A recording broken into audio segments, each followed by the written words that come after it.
Is it safe now? Okay. Many of the things I want to say was already touched on by Dr. Kawai, so this means I can keep my presentation much shorter.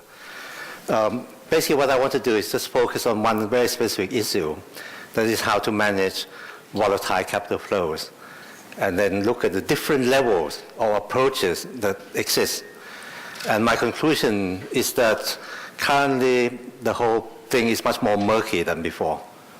There's really a confusion about how different levels relate to each other, as you see. Basically, as Dr. Kawai said, the fact that we have a lot of short-term capital flows around the world create a lot of risk. And as I said this morning, Thailand did not really understand the risk, and we got into a crisis in '97. Right now, there's also another risk, in that if something happens again in Eurozone, maybe there could be another phase of capital flow reversal from emerging Asia. So you need to be prepared and also learn from the previous events that how to deal with it. And the thing is that countries may have constraints in their ability to deal with it, and therefore we have to look at the international mechanism beyond the country level that could help countries ride through episodes of capital flow reversal to prevent it from becoming a full-blown crisis. And what we have seen is that there have been three levels of development in the international mechanism. First level is the bilateral level, i.e. bilateral agreements between countries to help each other in case of liquidity shortage. Secondly, regional level, like the Chiang Mai initiative that Dr. Kawai mentioned. And the global, of course, we have the IMF, G20, and so on. And however, right now, there's a lot of confusion about how these levels relate to each other. And I want to talk about that, basically. The country level, I think, is the most important. If you get the country policy wrong, forget it. International mechanism will not really help you, unless, of course, when you cannot help yourself, then the IMF comes in and tell you exactly what to do. And that's what happened in '97.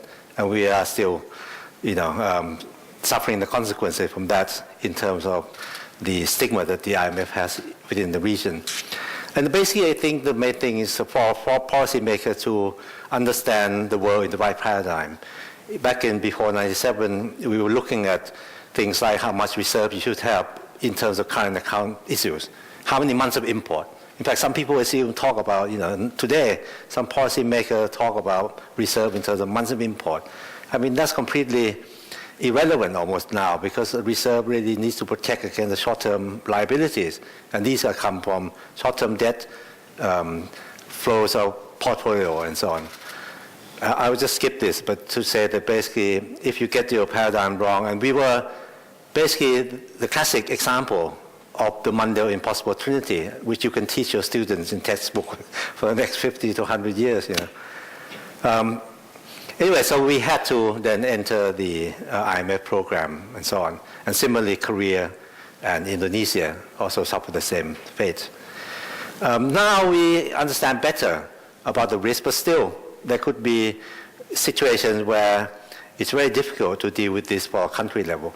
You have a lot of surge in capital inflow. Okay. Foreigners come in to buy your bond, to buy your stocks, and so on. What do? My view is that you need to increase your assets in line with the short-term liabilities. So when short-term liabilities go up, foreign holdings of stocks and bonds and short-term debt, then the central bank need to increase reserves in line, which means you buy up the inflow. Okay?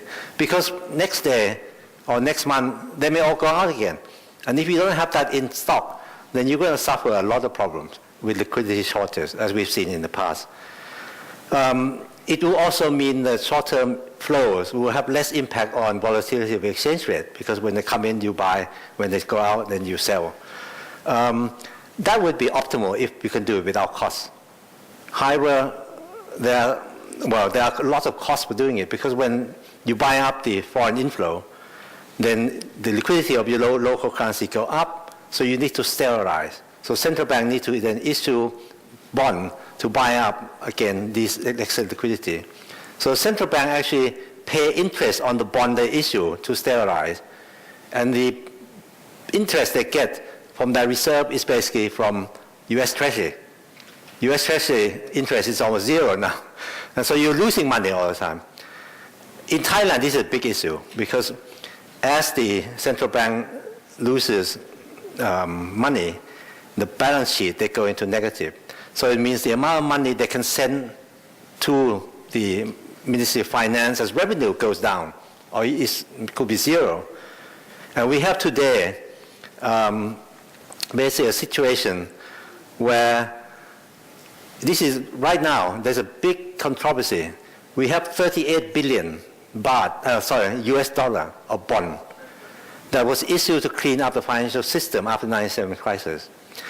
This bond, when it was issued, it was agreed that the central bank would be responsible for the capital cost. That is, from its profit, each year it will begin to reduce the capital amount. And the Ministry of Finance will be responsible for the interest payment. However, because of the losses of the central bank in managing all this inflow in the last 5 years, they've been making losses every year. So the amount of the bond has been almost constant. So every year the government needs to spend $1.5 to $2 billion to cover the interest cost. This kind of government came in and says, we are shifting this responsibility to the central bank. So from now on, the government is not going to pay the interest cost. You go and find a mechanism to get money. This is, of course, a big issue because it could lead to monetization, printing of money, charging banks more, which is, so it's still, the best solution is still trying to be found, but it's certainly not easy. International mechanism, Dr. Kawai mentioned Chiang Mai Initiative, and which has now been replaced by the Chiang Mai Initiative multilateralization. It's 120 billion under a single contractual agreement, and basically now it's still being modified to increase the amount and so on. During the global financial crisis, we had liquidity shortages from many countries, including Korea and Indonesia. However, neither the global facility, i.e. IMF, or the CMI, which was in existence at that time, played any role at all in helping these countries. So basically the reason is that the CMI and CMIM are still linked to the IMF. It said that if you want to borrow more than 20% of your quota, you have to be under IMF supervision. And unfortunately, after 1997-98, no country in this part of the world wants to be under IMF supervision ever again. So that's why they don't use it. So what happened? They went bilateral. Okay? Korea got a swap with the US Federal Reserve. Indonesia also requested a swap with the Fed, but it was refused. So it got a swap with China and also increased its swap amount with Japan under the Chiang Mai Initiative, so that the 20% portion, which is unlinked to the IMF, would be bigger. But this basically shows that they want to avoid IMF as much as possible. So it's really a pity that CMI and Chiang Mai Initiative played no role, okay? Because this was designed precisely for this kind of situation. When you have liquidity shortage, you should use it, but because of the link in IMF, it played no role. And possibly because the bilateral swap seemed to be effective in helping countries during the global financial crisis, this is the new approach, which has emerged in ad hoc fashion. So for example, Korea has a total of 70 billion US dollar of swaps with Japan. There's a 30 billion won-yen swap, okay, equivalent to 30 billion US. Also a 30 billion US $1 US swap. The won-yen swap is done between the central bank, and the $1 US swap is done with the Ministry of Finance in Japan, because in Japan, Ministry of Finance controls the reserves. Also a 10 billion swap, which is a hangover from the CMI. And Korea also has a 360 billion yuan swap, which is about $57 billion with China, which may possibly be converted to US dollar, i.e. the yuan converted to US dollar in the future. Indonesia has a 1.5 trillion yen swap with Japan between rupee and yen. This is 19.5 billion US dollar.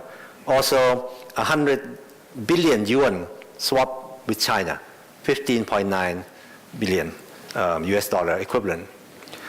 So when you have bilateral swap, I mean the original idea of bilateral swap was to ease bilateral shortage of currency when you do bilateral trade and investment with each other. So I buy from, say, Malaysia, maybe using ringgit. And then suddenly we find shortages of ringgit. And so the central bank say, okay, you take baht, I take ringgit. And then we swap back later. That was the original idea. However, when you have a swap involving convertible currency like the yen, then it can become a means basically to deal with liquidity shortages of global currency, particularly US dollar, because yen can always be converted to US dollar. And even in the case of the yuan, if it was government policy, then the China can easily give US dollar instead of yuan because they have so much of it. In fact, they want to give it away, because it's losing value every day. So these bilateral swaps today are actually being developed to deal with potential foreign exchange liquidity shortages in general, not really bilateral shortages of currency. So with bilateral swap, unfortunately, it's inevitable that political consideration enter the equation in the decision to grant a swap. Do we have pre-qualification of good policy? You don't hear about that in bilateral swap. It's just a political thing that, okay, let's do a swap because we have good economic relations, etc. And I think I can visualize, because Japan and China have huge holdings of foreign reserve, that there will develop a competition between China and Japan to do bilateral swap with their trade and investment partners to gain political leverage. For example, Japan is doing swap with Indonesia. If Thailand comes along and says, please, we are even a closer trade and investment partner with you, we need a swap, Japan can hardly refuse. Similarly, if we go to China, China cannot refuse. So basically, this is undermining both the regional and global facility. And the reason is basically because of the IMF link, I think. That's the main reason.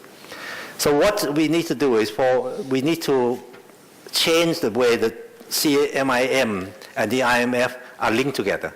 Because if we don't, then countries will go bilateral, and then the whole thing that we spend time to work on will become useless. And the IMF itself, of course, has been developing new facilities and so on, but it's because of the mistrust in the region.